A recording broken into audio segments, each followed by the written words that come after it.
Hi friends, ಎಲ್ರಿಗೂ welcome to daily using English sentence. ಅಂದರೆ ನಾವು ಡೈಲಿ ಯೂಸ್ ಮಾಡುವಂಥ ಸರಳ ಸುಂದರ ಸೆಂಟೆನ್ಸ್ನ ಕನ್ನಡದ ಮೂಲಕನೇ ಇಂಗ್ಲೀಷ್ನಲ್ಲಿ ಕಲಿತಾ ಹೋಗೋಣ. ವೆರಿ ಈಸಿಯಾಗಿರುತ್ತೆ.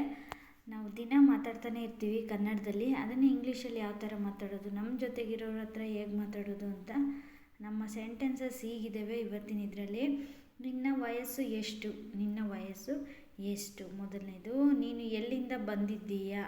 ನೀನು ಎಲ್ಲಿಂದ ಬಂದಿದ್ದೀಯಾ? ನನಗೆ ತುಂಬಾ ಹಸಿವಾಗಿತ್ತು. ನನಗೆ ತುಂಬಾ ಹಸಿವಾಗಿತ್ತು. ಜಾಸ್ತಿ ನಿದ್ದೆ ಮಾಡಬೇಡ. ಜಾಸ್ತಿ ನಿದ್ದೆ ಮಾಡಬೇಡ. ಯಾರು ನನ್ನನ್ನು ಕರೆದದ್ದು? ಯಾರು ನನ್ನನ್ನು ಕರೆದದ್ದು? ಇಲ್ಲಿಗೆ ಯಾರು ಬರಬೇಡಿ. ಇಲ್ಲಿಗೆ ಯಾರು ಬರಬೇಡಿ. ನಿನ್ನ ವಯಸ್ಸು ಎಷ್ಟು? ನೀನು ಎಲ್ಲಿಂದ ಬಂದಿದ್ದೀಯಾ? ನನಗೆ ತುಂಬಾ ಹಸಿವಾಗಿತ್ತು. ಜಾಸ್ತಿ ನಿದ್ದೆ ಮಾಡಬೇಡ.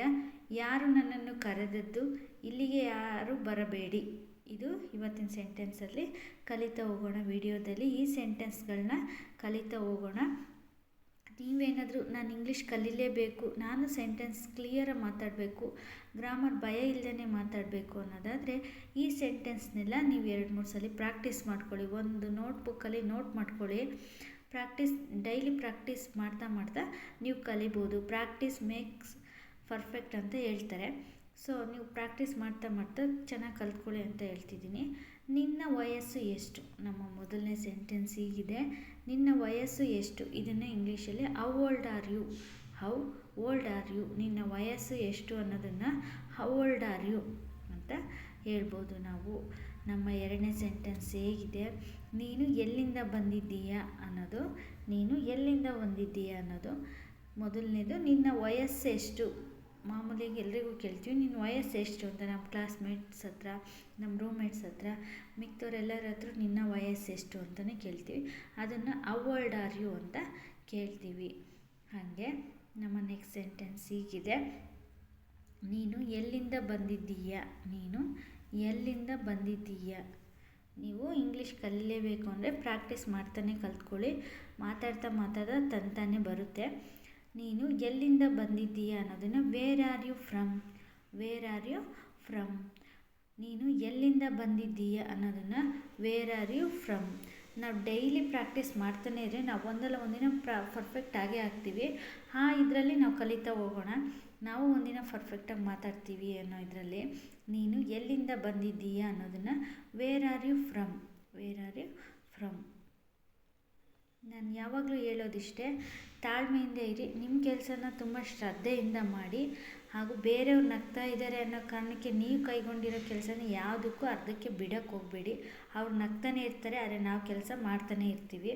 ಇದು ನಮಗೆ ಅವ್ರ ನಗುವಿಂದ ಯಾವುದೇ ರಿಸಲ್ಟ್ ಬರಲ್ಲ, ಆದರೆ ನಾವು ಮಾಡೋ ಕೆಲಸದಿಂದ ನಮಗೆ ರಿಸಲ್ಟ್ ಸಿಕ್ಕೇ ಸಿಗುತ್ತೆ. ಸಾಧ್ಯ ಆದಷ್ಟು ಎಲ್ಲರಿಂದ ದೂರ ಇರಿ, ಒಬ್ಬರೇ ಇರಿ. ಒಬ್ಬರೇ ಇರೋದ್ರಿಂದನೇ ನಾವು ಏನು ಮಾಡಬೇಕು, ಏನು ಮಾಡ್ತಾಯಿದ್ದೀವಿ, ಎಲ್ಲಿಗೆ ಹೋಗಿ ಮುಟ್ತೀವಿ ಅನ್ನೋದು ಗೊತ್ತಾಗತ್ತೆ. ಆ ಥರ ತುಂಬ ಒಬ್ಬರೇ ಇದ್ದು ಯೋಚನೆ ಮಾಡಿ ತುಂಬ ಒಳ್ಳೆ ಕೆಲಸ ಮಾಡಿ.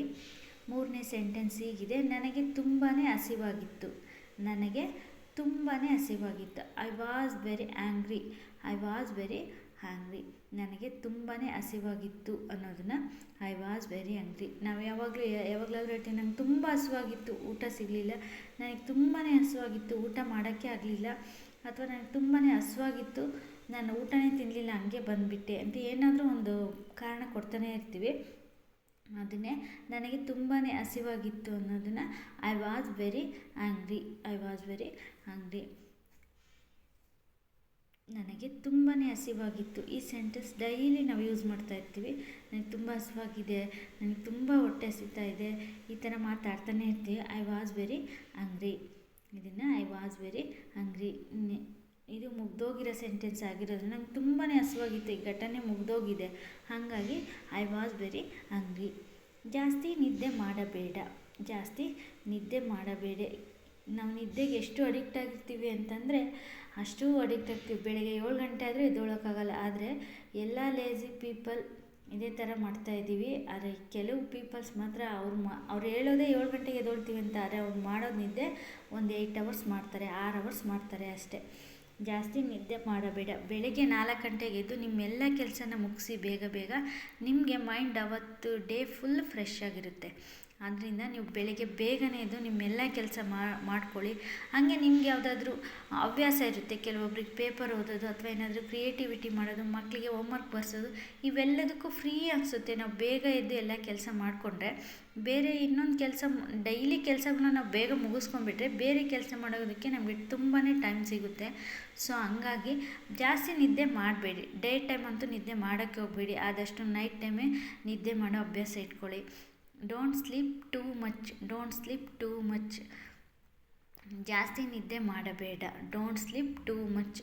ಜಾಸ್ತಿ ನಿದ್ದೆ ಮಾಡಬೇಡ. ಡೋಂಟ್ ಸ್ಲೀಪ್ ಟೂ ಮಚ್ ಅಂತ ಹೇಳ್ತೀವಿ ನಾವು. ಎಲ್ರಿಗೂ ಹೇಳೋದಿಷ್ಟೇ, ಜಾಸ್ತಿ ನಿದ್ದೆ ಮಾಡೋಕ್ಕೆ ಹೋಗಬೇಡಿ. 8 ಅವರ್ ಮಾಡಿ. ಅದು ನೈಟ್ ಟೈಮಲ್ಲೇ ನಿಮ್ಮ ನಿದ್ದೆನ ಕಂಪ್ಲೀಟ್ ಮಾಡ್ಕೊಳ್ಳಿ. ಬೇರೆಯವರಿಗೋಸ್ಕರ ನಿಮ್ಮ ನಿದ್ದೆನ ಮಾಡದೇ ಇರಬೇಡಿ. ಬೇರೆಯವ್ರು ಎಲ್ಲಾದರೂ ಫಂಕ್ಷನ್ಗೆ ಹೋದರೆ, ಪಾರ್ಟೀಸ್ಗೆ ಹೋದರೆ ಬೇರೆಯವ್ರು ಪಾರ್ಟಿ ಕೊಡ್ತಿರ್ತಾರೆ, ಆದರೆ ನಿಮ್ಮ ನಿದ್ದೆ ಹಾಳಾಗುತ್ತೆ. ಅಂದರೆ ನಿಮ್ಮನ್ನು ಒಂದು ನೈಟು ನೀವು ನಿದ್ದೆ ಕೆಟ್ಟಿದ್ರಿ ಅಂದರೆ 2 ಡೇಸ್ ನಿಮಗೆ ಸ್ಥೀಮಿತದಲ್ಲಿರೋದಿಲ್ಲ. ನಿಮ್ಮ ಏನು ಮಾಮೂಲಿ ಹವ್ಯಾಸಗಳು ಏನಿರುತ್ತೋ ಅದೆಲ್ಲ ಮಾಡೋದಕ್ಕೆ. ಹಾಗಾಗಿ ನೀವು ಜಾಸ್ತಿ ನಿದ್ದೆ ಮಾಡೋದ್ರ ಕಡೆ ಗಮನ ಕೊಡಿ. ನೀವು ಎಷ್ಟು ಟೈಮ್ ಟೇಬಲ್ ಹಾಕ್ಕೊಂಡಿದ್ದೀರಾ ಅಷ್ಟೊತ್ತೇ ನಿದ್ದೆ ಮಾಡೋ ಅಂಥ ಅಭ್ಯಾಸ ಇಟ್ಕೊಳ್ಳಿ. ಜಾಸ್ತಿ ನಿದ್ದೆ ಮಾಡಬೇಡ. Don't sleep too much.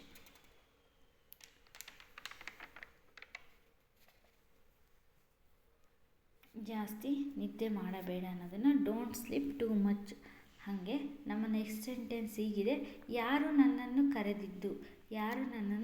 ಕರೆದಿದ್ದು. Who called me too. ಯಾರು ನನ್ನನ್ನು ಕರೆದಿದ್ದು. Who called me too. ಇದನ್ನು ಎಲ್ಲರೂ ಕೇಳ್ತೀವಿ. ಯಾರು ನನ್ನ ಕರೆದಿದ್ದು ಅಂತ ಎಲ್ಲರೂ ಕೇಳ್ತೀವಿ. ಮನೇಲೇ ಯಾರಾದರೂ ನಿಮ್ಮನ್ನು ಕರೆದ್ರೆ ನೀವೆಲ್ಲರೂ ಕೇಳಿಸ್ದೇ ಇರೋ ಜಾಗದಲ್ಲಿ ಇಂಥದ್ದೇ ವಾಯ್ಸ್ ಇದು ಅಂತ ರೆಕಗ್ನೈಸ್ ಮಾಡೋಕ್ಕಾಗಿರಲ್ಲ. ಆದರೆ ಕೇಳಿಸಿರುತ್ತೆ ನಿಮ್ಗೆ ಯಾರೋ ಕರೆದ್ರು ಅಂತ. ಆಗ ಯಾರು ನನ್ನ ಕರೆದಿದ್ದು ಅಂತ ಕೇಳ್ತೀವಿ. Who called me too. ಯಾರು ನನ್ನನ್ನು ಕರೆದಿದ್ದು ಅನ್ನೋದನ್ನು ಹೂ ಕಾಲ್ಡ್ ಮಿ ಟು. ನೀವು ಆರಾಮಾಗಿ ಇಂಗ್ಲೀಷ್ನ ಸರಳವಾಗಿ ಕನ್ನಡದ ಮೂಲಕನೇ ಇಂಗ್ಲೀಷ್ನ ಕಲಿತಾ ಹೋಗೋಣ. ಇದು ತುಂಬ ಈಸಿ ಆಗುತ್ತೆ. ಕಲಿತಾ ಮಾತಾಡ್ತಾ ನಮಗೆ ಕಾನ್ಫಿಡೆನ್ಸ್ ಬರುತ್ತೆ. ನಾವು 1-2 ಸಲ ಪ್ರಾಕ್ಟೀಸ್ ಮಾಡಿಕೊಂಡ್ರೆ ನಾವು ಮಾತಾಡ್ತಾ ಮಕ್ಳ ಜೊತೆ ಈಗೆಲ್ಲರೂ ಕಾನ್ವೆಂಟಿಗೆ ಕಳಿಸ್ತಾ ಇರ್ತೀವಿ ಮಕ್ಕಳನ್ನ. ಆ ಮಕ್ಳ ಜೊತೆ ಮಾತಾಡೋದಕ್ಕೆ ನಿಮ್ಮ ಮನೇಲಿ ಯಾರಾದರೂ ಕಾನ್ವೆಂಟ್ಗೆ ಹೋಗೋ ಮಕ್ಕಳಿದ್ರೆ ಅವ್ರ ಸ್ಕೂಲಲ್ಲೆಲ್ಲ ಇಂಗ್ಲೀಷಲ್ಲೇ ಮಾತಾಡ್ತಿರ್ತಾರೆ. ಆದರೆ ನಮ್ಮ ಮಕ್ಳಿಗೆ ಬರೋಲ್ಲ.